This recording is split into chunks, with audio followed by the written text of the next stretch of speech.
ਸਤਿ ਸ਼੍ਰੀ ਅਕਾਲ ਦੋਸਤੋ, ਮੈਂ ਧਰਮਿੰਦਰ ਕੁਮਾਰ ਤੇ ਤੁਸੀਂ ਦੇਖ ਰਹੇ ਹੋ ਉਦਿਆਨ ਐਕਸਪ੍ਰੈਸ। ਦੋਸਤੋ, ਮੈਂ ਇੱਕ ਖੇਤ 'ਚ ਪਹੁੰਚਿਆ ਜਿੱਥੇ ਫਸਲ ਲੱਗੀ ਹੈ, ਬਾਂਸ ਦੀ ਫਸਲ, ਬੈਂਬੂ ਦੀ ਫਸਲ ਲੱਗੀ ਹੈ। ਅਬੋਹਰ ਏਰੀਏ ਦੇ ਵਿੱਚ ਇਹ ਪਹਿਲੀ ਤਰ੍ਹਾਂ ਦੀ ਆਪਣੀ ਇੱਕ ਫਸਲ ਹੈ। ਕਿਸਾਨ ਨੇ ਜਿਹੜੇ ਏਕੇ ਸਿੰਘ ਉਹਨਾਂ ਨੇ ਲਾਈ ਹੈ। ਇਸ ਬਾਂਸ ਦੀਆਂ ਖਾਸੀਅਤ ਜਿਹੜੀ ਹੈ ਮੈਂ ਤੁਹਾਨੂੰ ਦੱਸ ਦਿਆਂ, ਬਾਕੀ ਆਪਾਂ ਉਹਨਾਂ ਤੋਂ ਹੀ ਜਾਣਕਾਰੀ ਲਵਾਂਗੇ ਕਿ ਕੀ ਖਾਸੀਅਤ ਹੈ। ਪਹਿਲੀ ਗੱਲ ਤਾਂ ਇਹ ਦੱਸ ਦਿਆਂ ਕਿ ਬਾਂਸ ਦੀ ਖੇਤੀ ਜਿਹੜੀ ਹੈ ਉਹ ਬਹੁਤ ਜ਼ਿਆਦਾ ਲਾਭਦਾਇਕ ਹੋਣ ਵਾਲੀ ਹੈ, ਕਿਉਂਕਿ ਪ੍ਰਧਾਨ ਮੰਤਰੀ ਨਰਿੰਦਰ ਮੋਦੀ ਜੀ ਨੇ ਇੱਕ ਮਿਸ਼ਨ ਚਲਾਇਆ, ਬੈਂਬੂ ਮਿਸ਼ਨ, ਜਿਹਦੇ ਤਹਿਤ ਇਹ ਖੇਤੀ ਸ਼ੁਰੂ ਹੋ ਗਈ ਹੈ।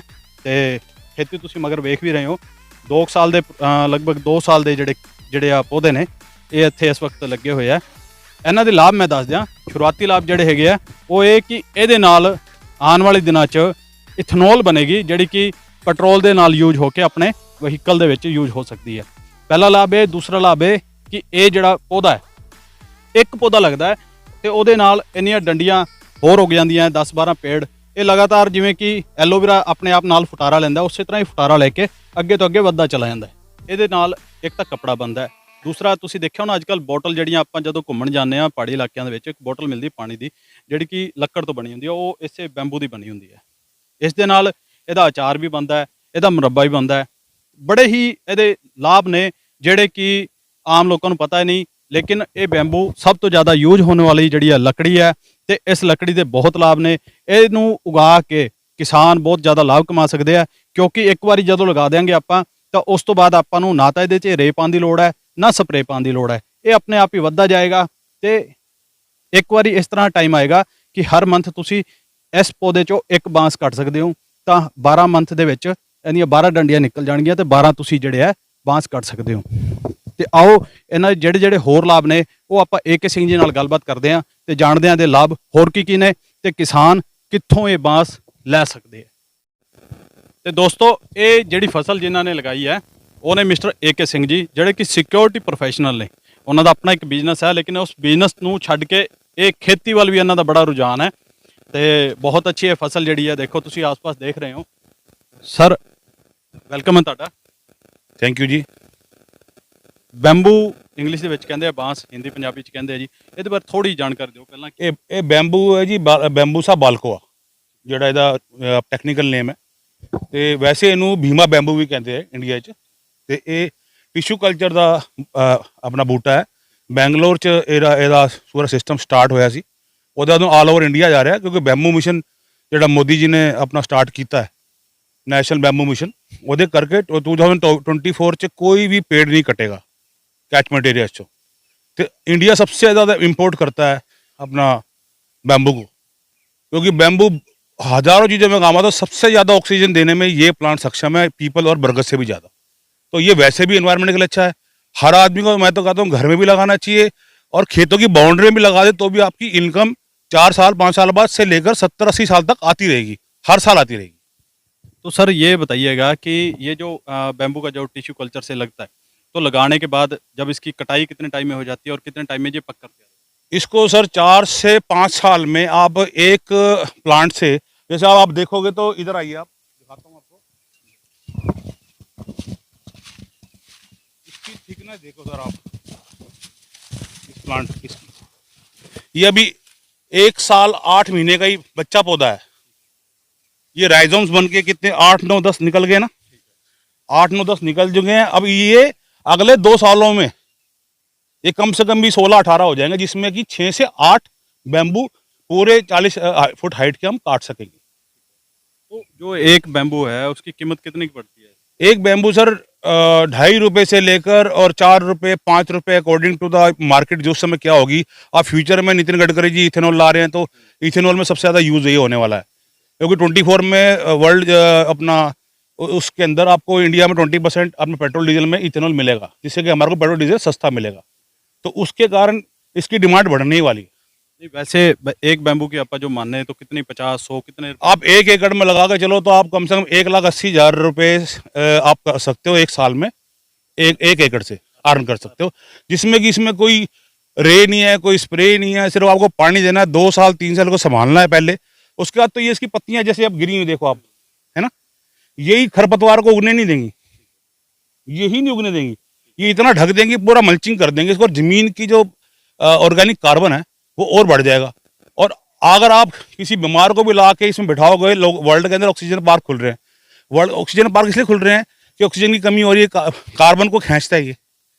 तो जब ऑक्सीजन आपको मिलेगी तो आप इसके अंदर बिठा के, लोगों से चार्ज भी कर रहे हैं वर्ल्ड में लोग कि आप इसके अंदर बेंचेस लगाओ, आप लंच करो, आप पूरा दिन यहाँ पर इंजॉय करो, पिकनिक करो और अच्छी एक ऑक्सीजन लेके जाओ, जिसे कहते हैं फ्रेश ऑक्सीजन से कहते हैं, जो बाजार में मिलती नहीं है, जो शहरों में मिलती नहीं है आज की डेट में पोल्यूशन के कारण।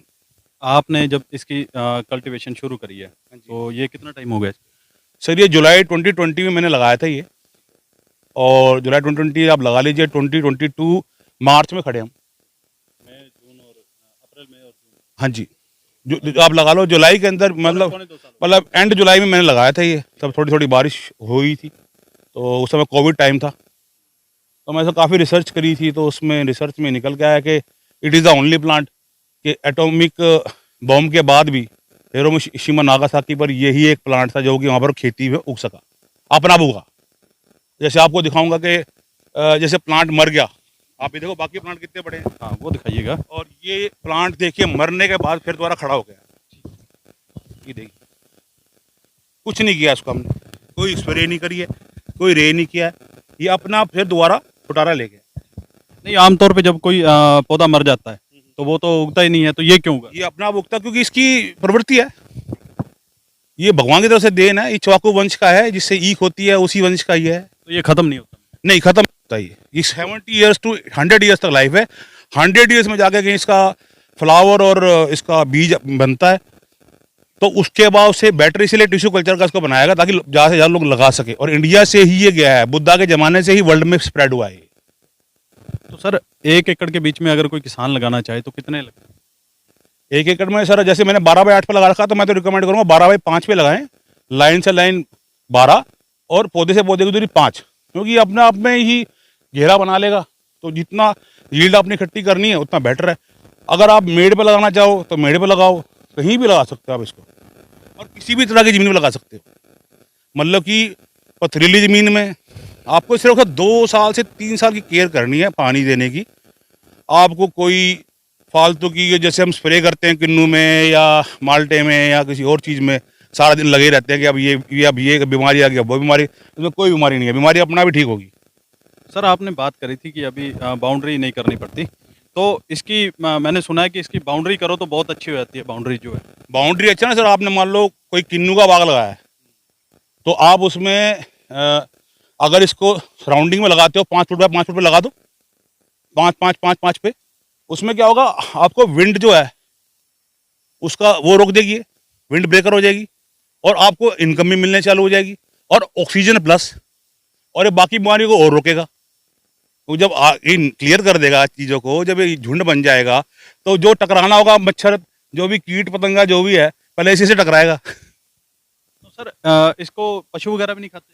इसको कुछ नहीं खाता, कोई पशु नहीं खाता। ठीक है, तो इसका मतलब बाउंड्री जो है कि जो लोग किसान जो है वो जो तार लगाते हैं, आजकल करंट भी छोड़ते हैं, वो भी लगाने की जरूरत नहीं है, ये बाउंड्री 5 फुट पे लगा दो, ये अपना भी इतना बड़ा घेरा बन जाएगा। जैसे आप ये देखिए, ये अलग कितना, आप देख ले 1 साल 8 महीने के अंदर ही 8 10 12 आ चुके हैं, तो ये जाके कम से कम 16 18 हो जाएगा। ये इतनी जगह घेर लेता है, ये मल्चिंग कर लेता है, मतलब ये मतलब प्रकृति के लिए बहुत अच्छी चीज़ है। तो सर अगर कोई किसान लगाना चाहे तो क्या आप उसको क्या सलाह देंगे कि इस एरिया जो अबोर एरिया के बीच में आपने यहाँ पर ये खेती करी है, तो अबोर एरिया की जो जैसे सॉइल इसकी जो है वो क्या इसके लेवल है कि ये आप देख लो, मैं तो ये अबोर तहसील में ही हूँ, डिस्ट्रिक्ट फाजिल्का में ही हूँ, और बॉर्डर पे ही हूँ, गंगानगर, और मतलब कि हम लास्ट का ही ऑलमोस्ट गाँव है ये।